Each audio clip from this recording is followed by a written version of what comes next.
So Greer is a real estate business focused on development of bespoke buildings for global clients looking for a real estate solution in Africa.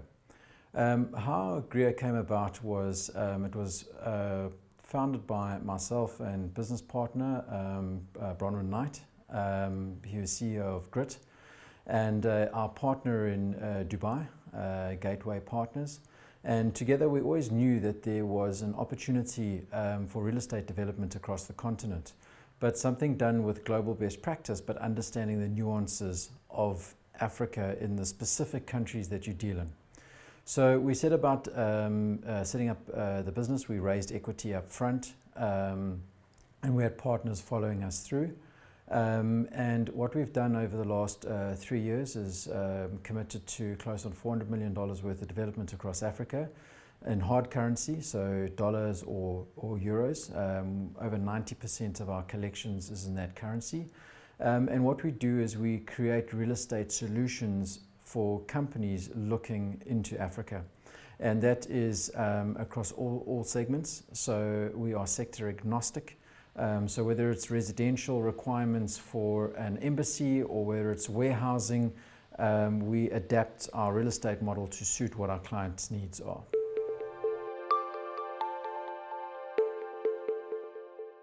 Absolutely. So the precinct for us is very exciting. For a development in Mauritius of this nature, we believe it's the first of its kind. It's truly an A-grade office development that we're doing. So our finishes are going to be very high-end. We've got some global companies that are coming into the building as tenants with us. One of the announcements that we made was Denton's, which is a global law firm, which was a really good tenant. And what we've done is we've put a solution together to create this office node that we felt was required in the north. And for us, it's a big investment that is going into the north. I think it also, you've got your city centres and your office hubs within Mauritius, like Eben and Port Louis. And Grand Bay has got a lot of global companies that are setting up in Grand Bay. You've got a lot of expats in Grand Bay. And I think this is going to be the node where, you know, the business in the north is going to operate out of.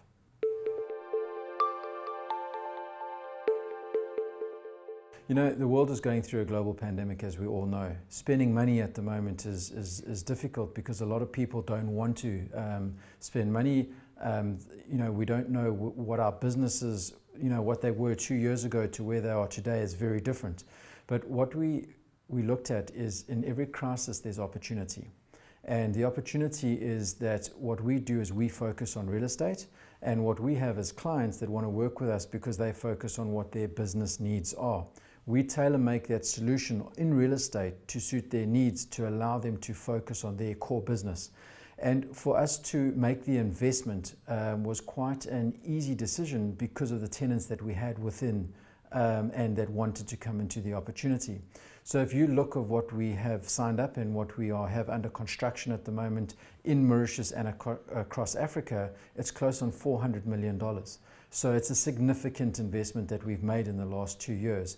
Some would say it's courageous, but for us there's a definite business concept and idea, and what we're doing is we're executing on that.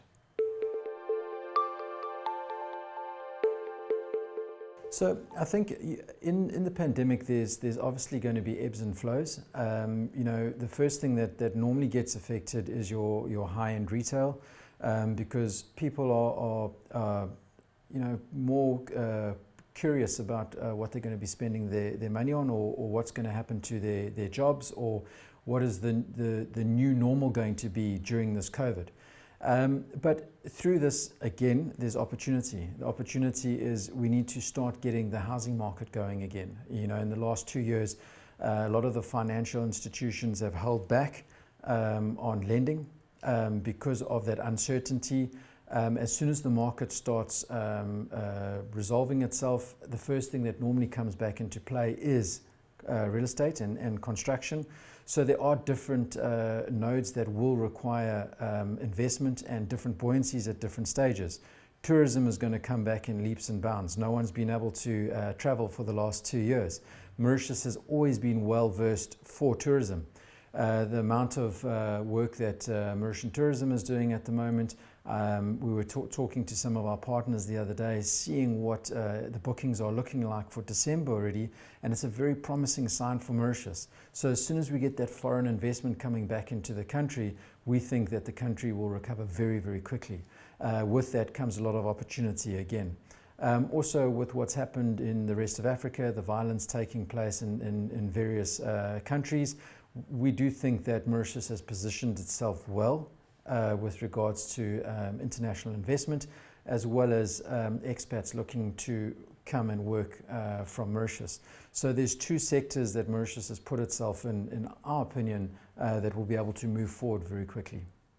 So the reason why we chose Mauritius as our headquarters is, first of all, the DTAs, the tax treaties between the African countries and Mauritius, the ability for foreign investment to come into Mauritius, and the fungibility of currency coming out of the countries that we invest in. It was easy to have that as a head office. The other thing is, as an African country, Mauritius is very easy to bring diaspora back to Mauritius, and also for expats to relocate to the island. You know, it's a great country to live in. The lifestyle is fantastic. So, you know, a lot of other African countries, it's difficult to get that level of staff. What we've found in Mauritius is it's very simple to get really, really good people at the right levels that we need because of the geography of where we're sitting in.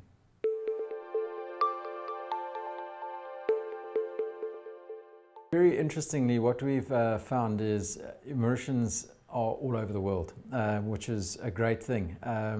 And we've been able to attract some really high quality staff back to Mauritius that were placed in the likes of Canada and the UK. So the majority of our team is actually made up of Mauritians. Probably 80% of our office space is in Mauritius is Mauritian. We've also got some interesting stories about what we've done with women in the workspace. So we have got projects going on in Kenya at the moment that we're working with an institution called Build Her, and we've got Mauritian women that are running the development from our head office in Mauritius. We've got women in Kenya that are involved in the project, and even on construction site we've got a program that we're developing women as well. So I think it's one of the first women-led projects, and being a Mauritian company, we've been very proud to announce what we're doing with that. But going back to the point, the level of staff that we have in Mauritius and what we've been able to attract to our company, we're very satisfied, you know, with the output that we've got, and also attracting that, you know, diaspora back into Mauritius has been really a good thing for our business.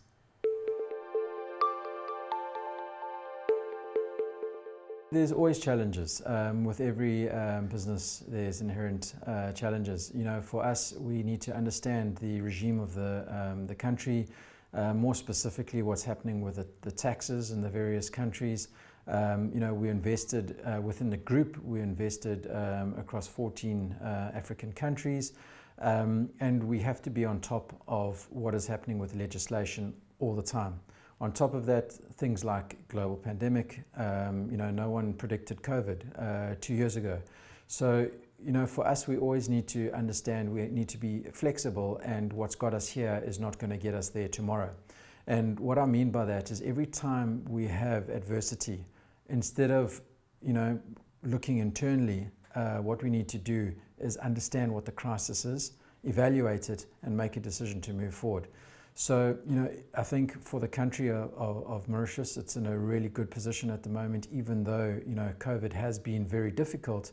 To bounce back from something like this, it's very well positioned.